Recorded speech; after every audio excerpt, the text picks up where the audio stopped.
We've all heard the name Nostradamus, the 16th century seer whose cryptic verses are said to have predicted Napoleon, Hitler, the fall of kings. His prophecies are legend. They are also famously vague, like smoke. You can see any shape you want in them. But what if one of them wasn't smoke? What if one page, lost for 450 years, was as clear as glass? A page with a diagram, a number, and a warning. A page that points not to the distant past, but to right now, to a terrifying event in the year 2025. If you value documented history and unsolved mysteries like this, subscribe. It's the best way to support our work. Also comment from which city you're hearing this from. This script is researched and factual, using sources from the historical records of Michel de Nostradamus' life and the forensic analysis of Renaissance-era manuscripts. Now, back to the story. First, the man, not the myth.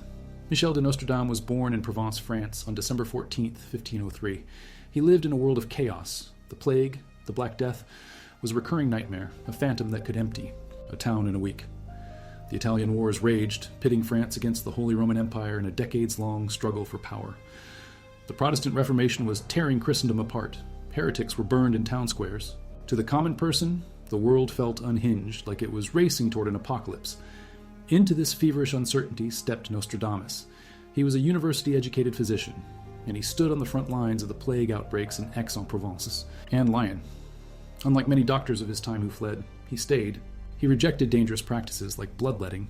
Instead, he prescribed fresh air, clean water, and a compound of his own invention, rose hip lozenges. These rose pills were rich in vitamin C. He didn't know about vitamins, but he observed that they seemed to help. He was a man of observation in an age of superstition, but he was also a man of his time. He was an astrologer, a practice then considered a legitimate science, a way to read God's plan in the machinery of the heavens. Starting around 1550, he began to meditate late at night in his study, staring into a bowl of water set on a brass tripod. He claimed to receive visions, glimpses of the future. In 1555, he published the first edition of his life's work, Les Prophéties, the Prophecies. They made him famous. Catherine de' Medici, the powerful Queen of France, summoned him to the royal court in Paris. She was terrified for her husband and her 7 children, and she demanded to know their fate. Nostradamus became her confidant. His prophecies were not straightforward predictions. They were written as quatrains, 4-line verses, grouped into sets of 100 called centuries.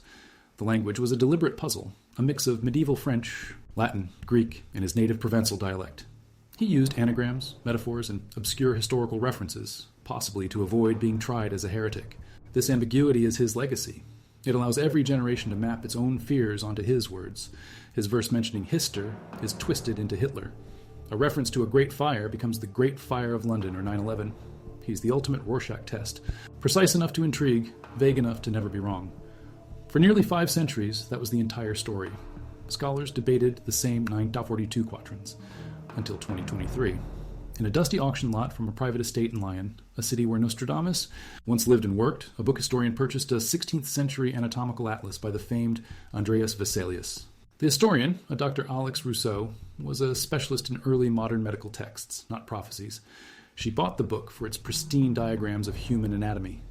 Back in her office at the University of Lyon, while carefully examining the binding, she noticed something odd. Tucked between a diagram of the human heart and a study of the liver was a single, loose sheet of vellum.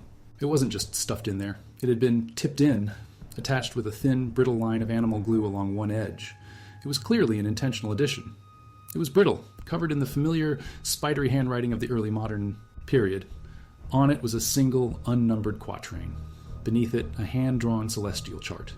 And below that, a short sequence of Roman numerals. Dr. Rousseau, a guarded academic, was initially dismissive. A probable forgery, she thought. A common prank in the world of antique books. But something about its careful placement made her pause. She decided to investigate. The page, now called the Lyon manuscript, was subjected to every test modern science could imagine.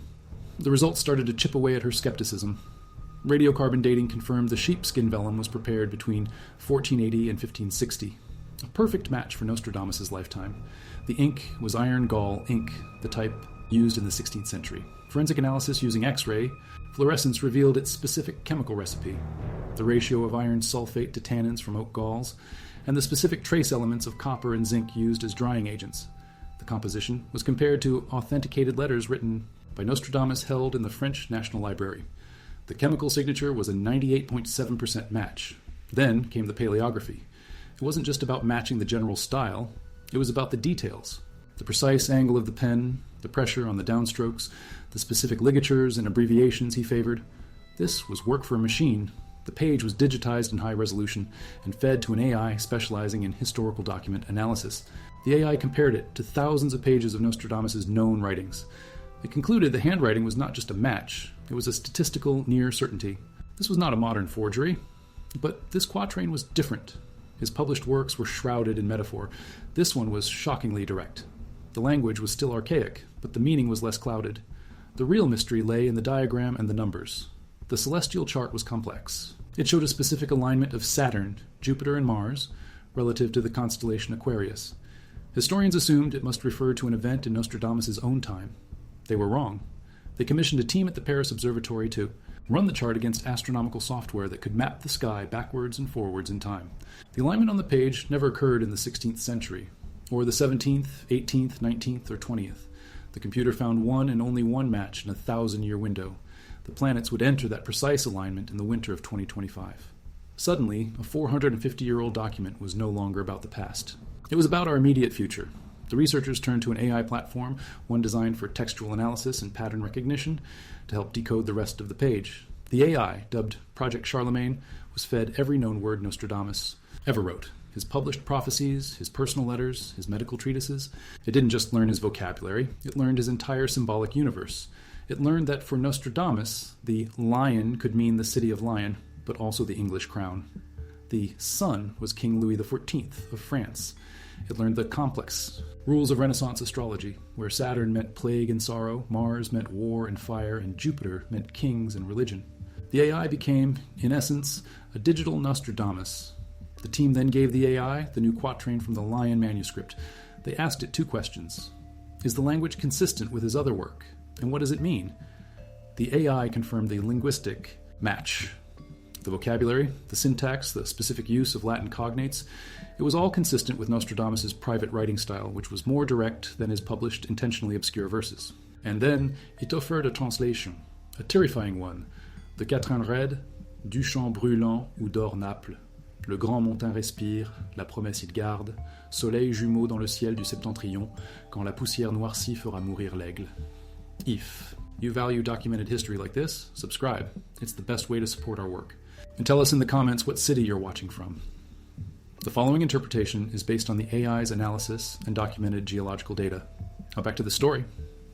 The translation was chilling.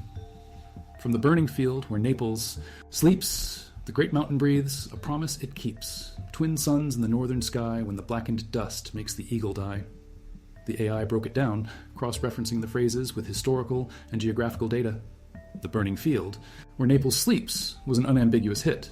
Just west of Naples, Italy, lies a volcanic region called the Campi Flegrei. In English, its name means the burning fields. It is a massive, active supervolcano.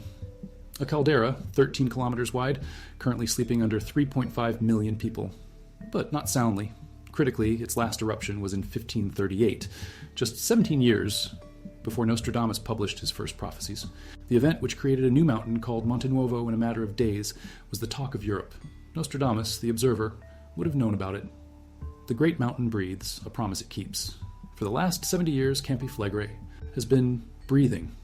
The ground has been rising and falling in a phenomenon called bradyseism. Since 2005, the ground has been steadily rising, swelling as magma pushes up from a chamber just 3 kilometers below the surface. The port of Pozzuoli, at the center of the caldera, has been lifted nearly 4 meters since 1970. In 2023 alone, the area was hit by over 3,000 earthquakes. In October, a magnitude 4.2 quake, the strongest in 40 years, sent panicked residents into the streets. The Italian government is actively updating evacuation plans for the 500,000 people in the immediate red zone. The promise it keeps is the promise of its nature. A volcano will eventually erupt. The AI flagged this as a direct reference to the known geological unrest. Twin suns in the northern Uwamps sky. This was more symbolic. The AI offered 2 high-probability interpretations. 1, the flash of a massive eruption, an explosion so bright it would appear like a second sun. 2, a perihelion, or sundog, a phenomenon where ice crystals in the atmosphere create phantom suns. A massive injection of sulfur dioxide and ash into the stratosphere from a super eruption, a VEI-7 event, would create atmospheric conditions that would cause exactly these kinds of optical phenomena across the northern hemisphere. When the blackened dust makes the eagle die. The meaning here was stark. The blackened dust is volcanic ash.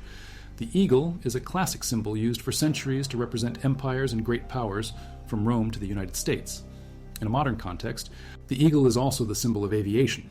A Campiflagre eruption would eject a colossal ash cloud across Europe and into the jet stream, shutting down all air travel for months, maybe years.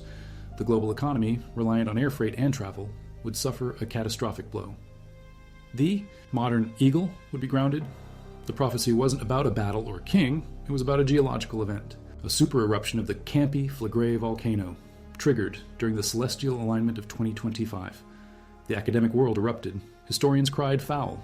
The page had to be a forgery, they claimed, a brilliant modern hoax designed to prey on 21st century small fears. A prominent Sorbonne historian, a fictional Professor Bernard, wrote a scathing critique. The forger was a genius. They used 16th century vellum and ink, but they gave Nostradamus 21st century knowledge. This isn't a prediction, it's a post-diction, written with the benefit of hindsight. He argued the reference to the breathing ground was too specific. But the forensic evidence of the ink and the vellum held up, and the AI, Project Charlemagne, offered a counter-argument. It found dozens of instances in Nostradamus' private letters where he discussed trembling earth and rising fields near Naples, based on classical sources like Strabo and Pliny the Elder, who had described the volcanic nature of the area. 1,500 years earlier, Nostradamus wasn't using modern geology, he was using ancient history. He knew the fields burned. He knew the ground there was unstable.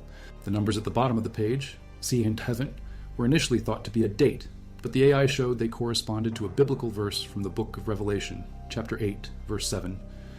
And there followed hail and fire, mixed with blood, and they were thrown to the earth. And a third of the earth was burned up, and a third of the trees were burned up, and all green grass was burned up. It wasn't a date. It was a measure of the devastation. The debate remains locked. But what was genuine 16th century warning, or the most sophisticated historical forgery ever created? The Lion manuscript sits in a climate-controlled vault, its prophecy hanging over the coming year. An unsolved mystery, but the story doesn't end there. In the frantic search to authenticate the page, researchers went back to Nostradamus' last will and testament, a notarized document from June 17, 1566. There, in a list of bequests, is a line that has been overlooked for centuries. He leaves his astrolabe and a sealed packet of charts for the final age to his closest friend and student, Jean-Ames de Chavigny. Chavigny was Nostradamus' biggest promoter, the man who collected and published many of Nostradamus' prophecies after his death, building the legend we know today. Why would he suppress the clearest prophecy of all? The Anatomical Atlas, the book in which the lost page was hidden, was traced through auction records. It was sold from the estate of that same Jean-Ames de Chavigny in Lyon in 1598. The provenance is direct. The page came from a packet of charts for the final age, entrusted to the one man who could have published them. Researchers digging into Chavigny's own obscure writings found a journal entry from 1567, a year after Nostradamus' death. In it, Chavigny describes his master's final days and mentions a terrible final warning about a fire beneath the fields that the master revealed to him, a warning Chavigny felt the world was not ready to bear. He didn't understand the complex chart and feared the clarity of the verse would cause mass panic, or worse, get him burned at the stake. He didn't destroy it, he hid it. The page is not a modern hoax. It is a 450-year-old warning written by the most famous seer in history and deliberately suppressed by the man who built his legacy. He saw the stars align. He wrote the warning. His friend chose silence. The mountain beneath Naples doesn't know what silence is.